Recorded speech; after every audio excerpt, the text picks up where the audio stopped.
আমার মৃত্যুর পর যমরাজ আমাকে নরকে পাঠিয়েছে, আর নরকে আজকে আমার 3 সপ্তাহ হলো। সকালবেলা ঘুম থেকে উঠে রেডি সেডি হয়ে আমি গেলাম ব্রেকফাস্ট করতে। আর এখানে কিন্তু এক এক দিন এক এক রকম ব্রেকফাস্ট দেয়। আর আজ কিন্তু ব্রেকফাস্টে ছিল চাবুকের মার আর পচা রক্ত। যাই হোক, চাবুকের মারটা আমার সহ্য হলেও এই পচা রক্তটা আমার একদম পেটে সহ্য হয়নি। আজকে আমি খুবই খুশি ছিলাম, কারণ আমার বেস্ট ফ্রেন্ড আমাকে ফোন করে বলেছে ও আজকে মারা গেছে, আর ও আমারই মতো নরকে আসছে। আর আমিও ওকে বললাম চলে আয় চলে আয়, এখানে খুব মজা হচ্ছে। ও তো জানেই না ওকে আমি মিথ্যে কথা বলেছি। একবার আয় না, চাবুকের বাড়ি খেলে সব মজা বেরিয়ে যাবে।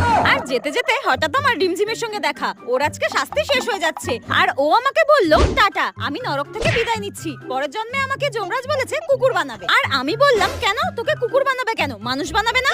তখন রিমঝিম বলল না না, আমি আর মানুষ হতে চাই না। মানুষের জীবন অনেক কষ্টের, এর থেকে কুকুর হয়ে জন্মানোই ভালো। ঘুমাও, খাও দাও আর পাহারা দাও, আমার তো খুব মজা হচ্ছে, টাটা। তারপর আমি দেখলাম যমরাজ আমার জন্য ফুটন্ত তেল রেখেছে আর আমাকে গরম তেলে ভাজা